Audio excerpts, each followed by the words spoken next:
বৃষ্টি এসে বুঝিয়ে দেয় ঘরের চালের ছিদ্র কোথায়, আর বিপদ এসে চিনিয়ে দেয় আপনার আপনজনেরা কোথায়। আমি আর কিছু শিখি বা না শিখি, তবে একটা জিনিস খুব ভালোভাবে শিখেছি, চাইলেই কারো আপন হওয়া যায় না। টাকা পয়সাকে বানানো হয়েছিল ব্যবহার করার জন্য, আর মানুষকে সৃষ্টি করা হয়েছিল ভালোবাসার জন্য।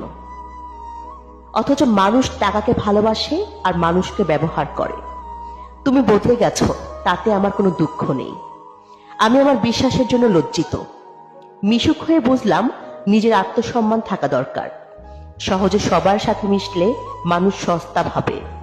যদি কখনো বুঝতে পারেন কারো লাইফে থাকা আর না থাকা একই ব্যাপার, তাহলে সেখান থেকে সরে আসাটা আপনার জন্য ভালো। কারো পছন্দ হওয়াটা সহজ, কিন্তু সারা জীবন কারো পছন্দ হয়ে থাকাটা খুব কঠিন। হ্যাঁ, আমি একা থাকতে পছন্দ করি।